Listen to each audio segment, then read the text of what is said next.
Nesse vídeo aqui eu vou falar com toda a humildade do mundo o que eu achei que o Ancelotti errou nessa convocação para a Copa do Mundo.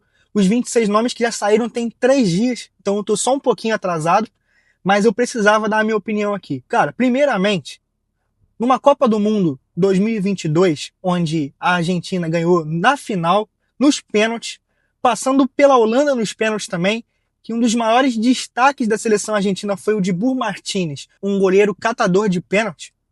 Você levar Alisson, Ederson e o Everton, nenhum deles sendo especialistas em pênalti, para mim já foi o primeiro erro. Não tem nada a ver com clubismo aqui, cara. Com esse destaque aqui eu não posso ser corintiano, né? Não é clubismo, e eu acho que quem não concorda com isso é o mais puro clubismo. Cara, no Rio de Janeiro e em todos os outros estados, todo mundo queria o Hugo Souza. Só em São Paulo, quem não torce pro Corinthians, o pessoal não queria o Hugo Souza de jeito nenhum. E usava como argumentação que ele franga nos 90 minutos nos jogos de Corinthians. Cara, ninguém pediu pro Hugo Souza jogar 90 minutos. E ele não jogaria 90 minutos numa Copa do Mundo, onde ele é o terceiro goleiro. O Alisson é o primeiro goleiro. Se ele se machucar, entra o Ederson. Porra, aí tu vai contar que o Ederson vai se machucar e tu precisa contar com o terceiro?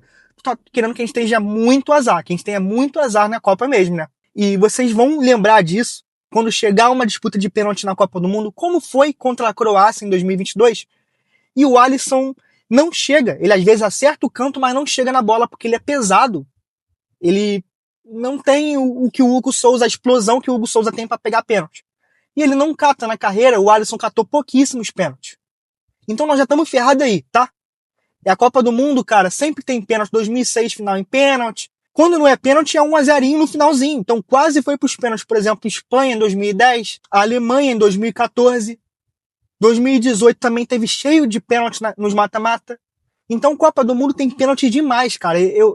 Teve muitas emissoras aí que foram discutir convocação e falaram, não, mas terceiro goleiro a gente não vai discutir, né? Terceiro goleiro? Pô, pra mim é uma das coisas mais importantes. Quando chegou a lista e ele falou os 3 goleiros, não falou o Hugo Souza, já queria fechar o vídeo ali e nem ver mais. Porque vamos passar por pênalti, rapaziada. Vamos passar por pênalti. Lateral direito e esquerdo, nós não tínhamos muitas opções, né? Eu até entendo a convocação do Alexandro, porque ele não tá no mais alto nível, mas ele é um cara com muita experiência de Copa. Mas do lado direito, cara, eu senti que a discussão sobre o Wesley foi muito rasa.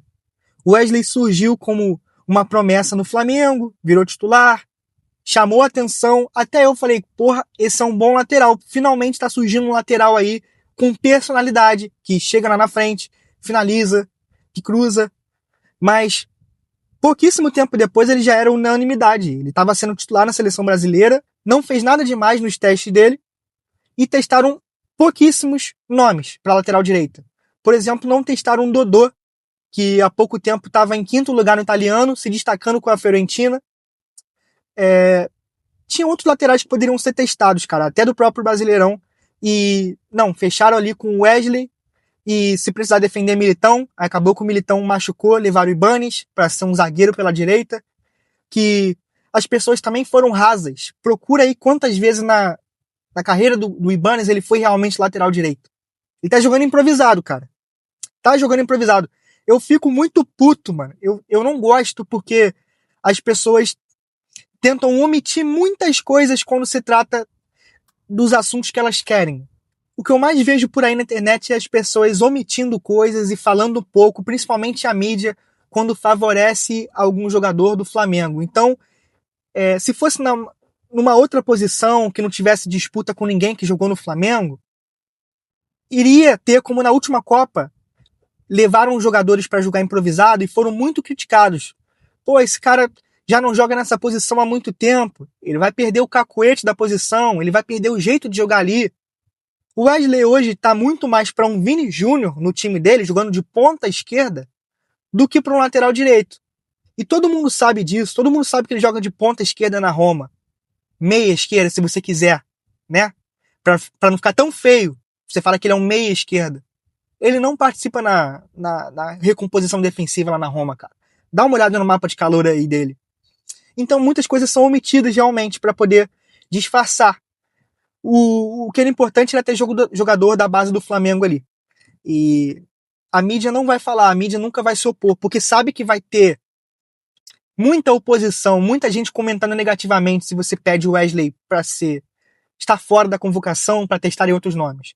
Então, firmou o Wesley, vamos deixar. Foi isso que aconteceu. Pro meio-campo, cara, eu achei que estamos bem, de acordo com os nomes que a gente tinha disponível. Então, Bruno Guimarães, Fabinho. Fabinho, no último amistoso contra a Croácia, ele mostrou ali em pouquíssimo tempo que ele ainda tem capacidade, apesar de estar jogando na Arábia, de fazer uma boa Copa do Mundo. E ele é bom jogador, sim. É porque ninguém assiste a Arábia, então, pô, tá com 32 anos, tá na Arábia? Não entende. Ele é de confiança do Ancelotti, o Casemiro pediu ele, falou, cara, se eu tiver fora de algum jogo, por suspensão ou lesão, o Fabinho faz uma função muito parecida com a minha, então leva. O Danilo ganhou uma posição, o que para mim foi muito bom, porque para mim, Copa do Mundo, o que mais conta é se você tem intensidade física, se você não sente a camisa da seleção brasileira e se você tem personalidade o suficiente para jogar uma Copa do Mundo e não se tremer todo. O Danilo é um cara que também conseguiu se provar e ganhar a confiança do Ancelotti em pouquíssimo tempo que ele teve em campo. Porque a bola que ele jogou contra a França e contra a Croácia, cara, um cara estreante na seleção brasileira, normalmente não tem a personalidade de fazer, de tentar tudo que ele tentou e até acertar e até fazer gol. Então, o Andrei Santos, por exemplo, que é um dos meus jogadores favoritos para essa posição, ficou de fora. Porque estava mal no Chelsea, porque na seleção foi muito burocrático. Da mesma forma que eu achava que também o Gerson, que muita gente defendia, era muito burocrático na seleção brasileira. O cara que mostrou mais personalidade ganhou a vaga. O Paquetá entrou nessa lista aí também, né, cara? O Paquetá que também tá no Flamengo, que não vem jogando um futebol que para mim merece estar na Copa, mas é um jogador que tem experiência de Copa, que não sente a camisa da seleção, que teve boas tabelas com o Neymar numa boa fase deles dois na seleção brasileira, então acho que esse tipo de coisa conta também. E em relação ao ataque, cara, não gostei da convocação do Igor Thiago, que, como eu digo, as pessoas gostam de omitir partes ou falar meias verdades para poder defender algo que elas acreditam e que elas querem, vontade própria. O Igor Thiago não é o artilheiro da Premier League, como eu tenho escutado. Não, ele é o artilheiro da Premier League. E o cara que não acompanha a Premier League acredita. Então, a maioria do povo brasileiro hoje deve achar que o Igor Thiago é o artilheiro do campeonato inglês. Cara, ele não é. Ele tá entre os artilheiros. O artilheiro é o Haaland. Então, ele é um jogador que jogou no contexto Brentford, que é um time que percebeu que ele seria uma arma ali no ataque, que ele conseguiria converter as chances que criassem para ele. Então criou o tipo de oportunidade num contexto específico para ele poder converter, coisa que não é o estilo que a seleção brasileira vai jogar, não é o esquema da seleção brasileira. O Igor Thiago também era o batedor oficial de pênalti, é um bom batedor de pênalti. Então, grande parte dos gols deles foi de pênalti. Então a seleção brasileira se encostou nisso aí, de que ele tá se destacando na Premier League para poder convocar um cara que foi pouco testado também, que só bateu um pênalti pela seleção brasileira, que nunca tinha feito nada relevante pela seleção brasileira, para deixar o Pedro de fora, que para mim é um jogador muito melhor tecnicamente. Para mim, de centroavante, ele é o melhor centroavante que nós temos na geração inteira. Tecnicamente não tem discussão. O Pedro pode ter feito um 2025 fraco, fisicamente, muitas lesões, estava se arrastando ali com o Felipe Luiz, mas em 2026 ele está jogando com muita intensidade, pressionando o adversário, como cobravam muito ele com o Felipe Luiz, fazendo gol, tecnicamente nem se discute, dando assistência. Ele tem visão de jogo, ele tem passe. E eu também não sou flamenguista, tá, rapaziada? Então eu já defendi um corintiano e um flamenguista aqui e não tem nada a ver com clubismo. Eu acho que o Pedro era a melhor opção. E aí ele tava na última Copa, tava no grupo, é um cara com experiência de Copa também, bateu pênalti contra a Croácia, converteu. Então o Pedro pra mim deveria estar nessa lista. Cara, essa é a minha opinião. Pra mim esses foram os erros do Ancelotti. O Ancelotti entende muito mais de bola que eu, então, com toda a humildade do mundo que eu tô trazendo aqui a minha opinião, né?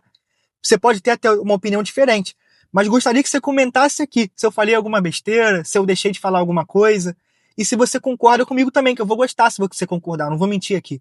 Deixa o like pra mim, se inscreve no canal, que aqui vai estar rolando conteúdo de Copa sempre, às vezes eu sozinho, às vezes eu com alguns amigos. Vamos estar fazendo live durante a Copa também. Então, comentando jogos não só do Brasil, mas com outras seleções, então você vai gostar de ver. Vamos trazer aqui jogadores de outras seleções, poucos conhecidos, que vão se destacar nessa Copa do Mundo. A gente tem informação aqui, praticamente um scout. Então, ó, se inscreve no canal para você ficar ligado aqui.